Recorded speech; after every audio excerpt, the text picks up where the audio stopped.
Hello everyone, BadInfos here, and I would like to show you the 10 worst games ever made for the NES console. Sure, the NES was revolutionary, some amazing games released, like Super Mario Bros, Ninja Gaiden, Contra, and many more, which you can see in my top 20 best NES games video. But with the good also comes the bad. Lots of crap also came out on the console. Games which as a kid I didn't understand, or just flat out did not enjoy because of their design. After a lot of thinking and looking through all 50 to 60 games I played on the system, these are the 10 worst NES titles. They really are not in any particular order, just 10 crappy games you should not try out. Let's go!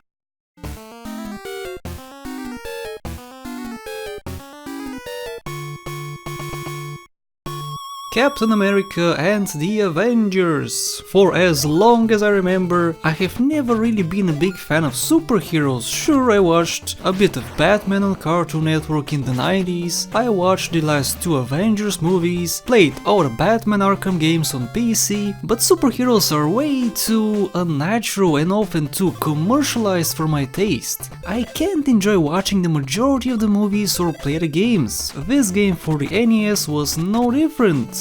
Back then I did not know who Captain America was. For me it was just another jumpy game where I collect gems, throw something at the opponent and move right to complete the level. On top of that I gotta play with this blue Smurf guy who forgot his gun at home, so he has to throw this stupid shield around. Yeah, we have some semi-gun action here. There's a guy with a bow, but he is not better. His attacks are weaker and is as ugly as Mr. Smurfman. Looking back at it, I see the appeal if you were a Captain America fan or a general superhero fan, but I never was, so I did not like it.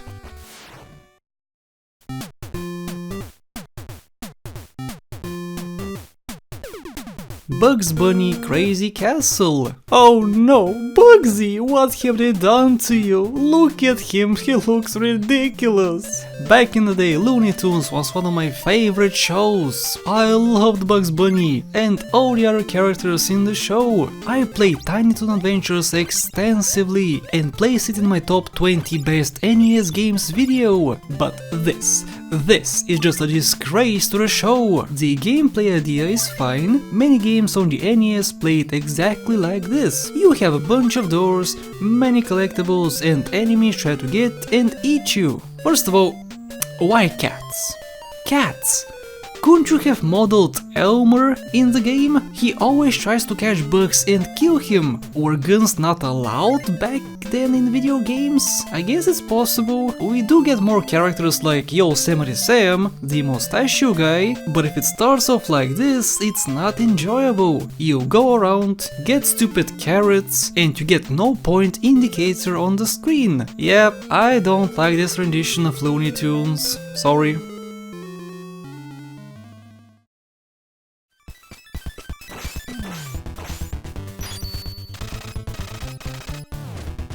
Teenage Mutant Ninja Turtles. Oh, I went there. After googling around for reviews, gameplay and critique of this game online, I found that many people actually enjoyed this piece of crap.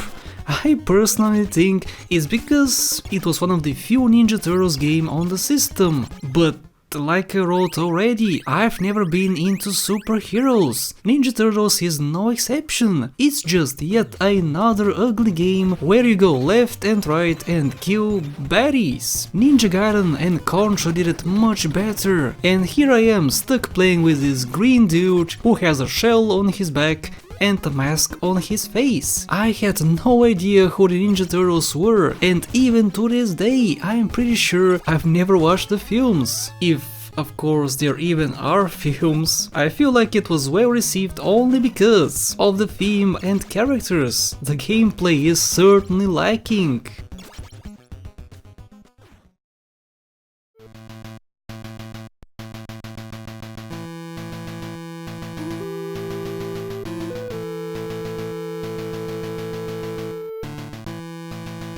Gary's Kitchen Battle Tank. Oh boy, where do I begin?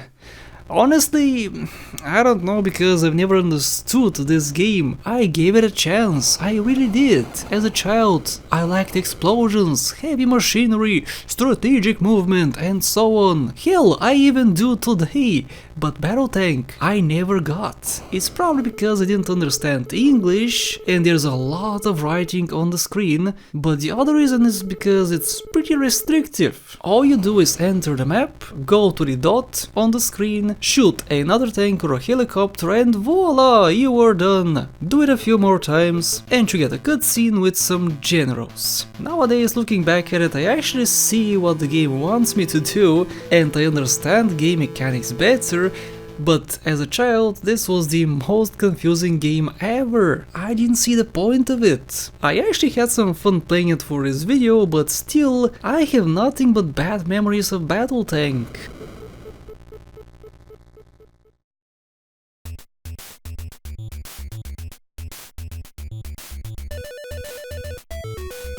Hogan's Alley! Hey guys, remember Duck Hunt? Yeah, Duck Hunt, the critically acclaimed video game which people still talk about tens of years after release. The game I placed on my top 10 best NES games video. Of course you do, it's everywhere. Well, Hogan's Alley is that, but every bit of fun you can have in Duck Hunt was removed, like the animals, the interesting gameplay, and so on. Gone are the strategies, gone is the excitement. You just stand still, wait for 3 cardboard statues to appear, and you shoot the correct one, the one which looks like a criminal. Well, whoop-de-flip-and-do! How is that fun? I don't understand. Even the background is boring to look at. In Duck Hunt we see grass, trees, even mountains. What do we get here? Blue squares and more blue squares. This game is ugly and uninspired.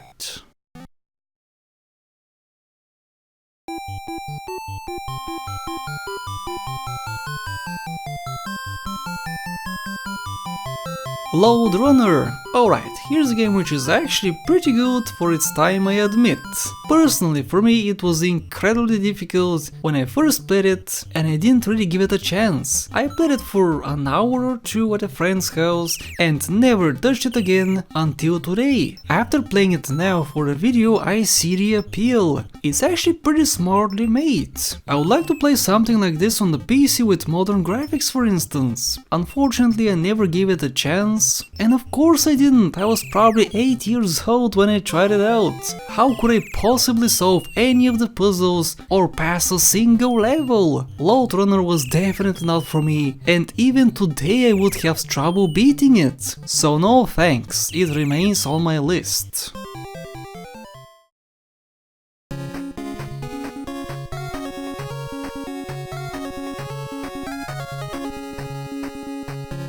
Little Nemo, the Dream Master. No, not this Little Nemo, guys. This one. It's in the title, the Dream Master. You play as a little child who goes to sleep and starts dreaming. A fairy comes over and invites you to Slumberland. You travel there and everything is not as it is in real life. Honestly, the idea behind this game is amazing. You can do so much with this idea. We have giant mushrooms, you can dig around, climb enormous trees, and so much more. Guys, I kinda regret adding this game to the list because playing it now I find it super fun, but as a child I remember absolutely despising it. It's partly because I didn't understand it. There was text at the beginning explaining it all, but I couldn't read it because it was in English. The other reason is probably because I didn't know that you can feed certain creatures and turn into them, so I was stuck in one level forever. But man, I wish I played it properly. This may have been one of my favorites. Yeah, I know that maybe I shouldn't place it here, but rules are rules, guys. I didn't like it in the past, and it stays here.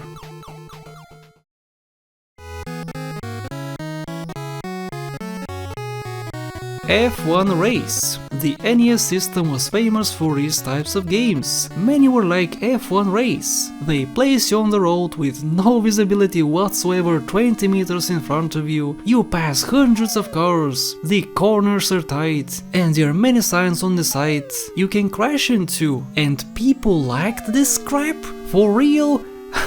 I remember a friend of mine being really into F1 Race. I just stared at him and was genuinely worried about his well-being. I thought he was a demon in disguise because for me nobody would possibly enjoy this game. Well, I was wrong. It was a well-known genre and nowadays I see why. Most racing games back in the day were like Excite Bike, where you go from left to right, or were top-down like Road Fighter, which I really enjoyed. This is as close to 3D as people could get, and it was appealing to many. Well, for me, I like seeing where I'm going. I don't like ugly graphics, where you can't extinguish from one car to another. F1 Race was just not for me. Lots of other racing games were much better.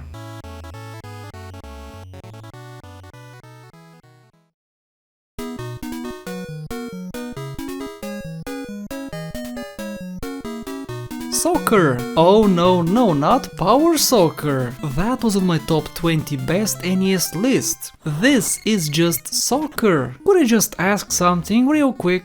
How the hell do you play this game? Seriously, even now as an adult, playing games for 25 years, completed entire franchises, played thousands of games. I can't get the grasp of this one. Back in the day I gave it a chance. My father did as well because he was and still is a huge fan of football. He didn't understand it either. Of course we know the rules, but the mechanics. When can you take the ball? How can you take the ball? How do you kick properly? When and how can the enemy team take the ball? Is the game broken by design? Because I never understood how. It seems to work only like 20% of the time. I try to do something. What a complete farce! The game soccer is nothing like the incredible Power Soccer, which gave me so much joy. This one only brought me frustration.